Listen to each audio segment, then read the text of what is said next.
O tema do nosso trabalho é o ciclo do nitrogênio. O grupo é composto por mim, Cristielen, pela Esther, pela Larissa e pela Dúvia.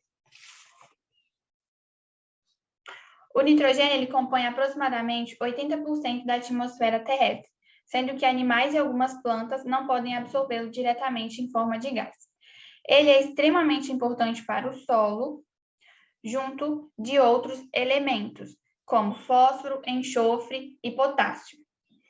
E por fazer parte das proteínas e dos ácidos nucleicos, ele é extremamente importante para o funcionamento do nosso corpo, porque o nosso corpo humano é composto por 16% de proteínas. No ciclo do nitrogênio, nós encontramos bactérias, fungos e algas azuis. Ele pode ser obtido a partir de alimentos de origem vegetal na forma de nitrogênio orgânico. E isso vai passando de consumidor para consumidor. O nitrogênio ele é o principal ingrediente de fertilizantes para a planta. Devido à alta demanda de alimentos, graças ao aumento da população mundial, a necessidade de fabricar esses fertilizantes para as plantas aumentou. E com o avanço da tecnologia, nós conseguimos utilizar o nitrogênio atmosférico com essa finalidade. Alguns animais podem excretar o nitrogênio de diversas formas. Aí aqui a gente tem exemplos de animais, né? Os peixes cartilaginosos e mamíferos excretam ureia. Aí eles estão representados pela arraia e por um bovino. Os peixes ósseos, que está representado por esse que está em fundo azul, eles excretam amônia. E os répteis e aves, que estão representados por esse camaleão e por essa ave, excretam ácido úrico.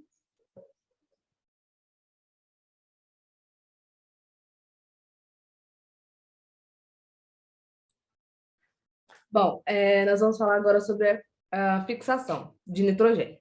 Esse processo pode ocorrer de três formas: fixação biológica, fixação física e fixação industrial. Sobre a fixação biológica, ela é a primeira etapa do ciclo de nitrogênio, que ocorre através de um processo enzimático, onde o nitrogênio atmosférico é reduzido em amônia, através da ação de micro-organismos de forma livre, simbiótico ou associados aos vegetais.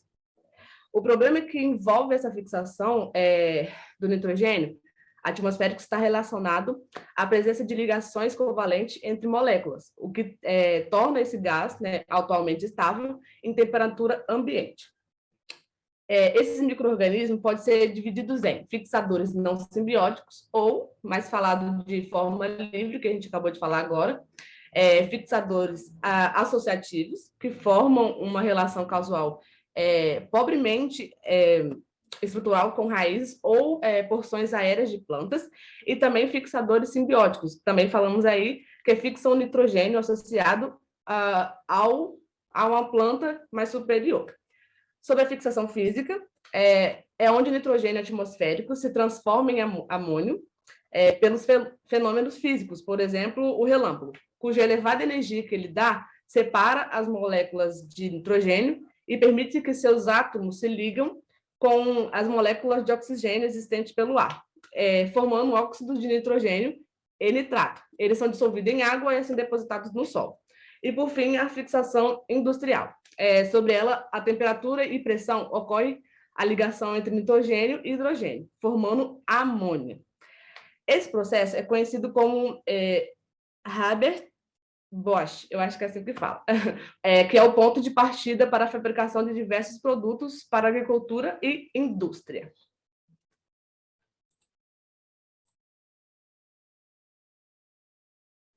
Agora é sobre a amonificação. Após todo o processo de fixação, ocorre a etapa de amonificação, onde o nitrogênio orgânico, na forma de amônio, é mineralizado, transformado em amônio através da ação enzimática na presença de água. O nitrogênio orgânico, na forma de amônio, é insolúvel em água e altamente tóxico para os tecidos vegetais das plantas.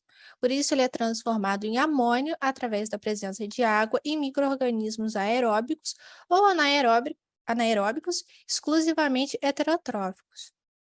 Esse processo é muito importante porque é uma complementação para o suprimento de nitrogênio no solo, que a partir da transformação da matéria orgânica gera fertilizante para as plantas. E a gente pode classificar os fertilizantes nitrogenados em orgânicos ou químicos, devido à forma de ação de cada um deles. Os fertilizantes nitrogenados químicos são compostos químicos que possuem nitrogênio na composição e pode ser utilizado pela planta. Eles podem ser sintetizados em laboratórios. E já os fertilizantes orgânicos são provenientes da utilização de resíduos vegetais ou animais através da ação de micro-organismos presentes no solo, já é uma forma mais natural. E o uso de fertilizantes orgânicos é mais proveitoso e benéfico, porque a liberação de nitrogênio acontece de uma forma mais gradual e disponibiliza o nitrogênio ao longo de todo o ciclo. Ele não é tão rápido que nem os fertilizantes químicos. A ureia, que é um grande fertilizante utilizado na agricultura, se enquadra como um fertilizante químico. Quando ele é aplicado no solo, ele é rapidamente hidrolisado através de um processo bacteriano que acaba disponibilizando o nitrogênio de uma forma muito mais rápida do que o orgânico. No entanto, é necessário que o solo esteja úmido. Por exemplo, se você molhar demais ele sem saber a quantidade certa de água ou chover demais, pode acontecer a lixiviação. Mas para esse processo da ureia ser utilizada de uma forma legal pelas plantas, é necessário a nitrificação. Sobre a nitrificação, ela consiste na oxidação do amônio a nitrato, onde as bactérias nitrificantes utilizam a amônia como energia e o dióxido de carbono como fonte de carbono. Esse processo ocorre apenas na presença do oxigênio, por serem utilizadas por bactérias aeróbicas. Há pontos positivos e pontos negativos nesse processo. Por exemplo, o solo precisa estar bem aerado, a temperatura não pode estar muito alta ou muito baixa, o pH não pode ser muito ácido ou muito básico, não pode ter a presença de tantos metais pesados, entre outros. A relação do carbono com o nitrogênio afeta bastante esse ciclo, porque em quantidades elevadas pode acabar provocando a imobilização do nitrogênio químico em um certo período de tempo, parando a nitrificação por falta de substrato, e pode causar deficiência em alguns vegetais devido à ausência do nitrogênio. Já em solos com nível razoavelmente alto de nitrato e baixo em carbono e nitrogênio, isso é uma coisa boa. Mas quando você tem uma quantidade muito alta de resíduo orgânico e muito carbono e nitrogênio, os micro-organismos que reagem acabam ficando muito mais ativos e produzem muito mais dióxido de carbono. E acaba que o nitrato some do solo, ele não fica muito tempo lá.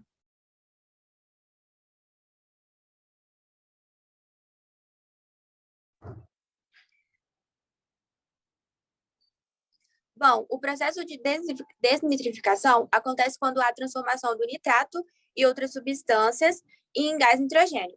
Essa transformação acontece através das bactérias anaeróbicas, que realizam a respiração anaeróbica, né? Que é a respiração com a ausência de oxigênio, né? Que não precisa de oxigênio, e assim elas realizam a respiração através de outros processos químicos que elas realizam dentro do solo. E né, no meio desses processos químicos, elas conseguem transformar o nitrato e outras substâncias em gás nitrogênio, e esse gás nitrogênio é devolvido para a atmosfera. Pode passar.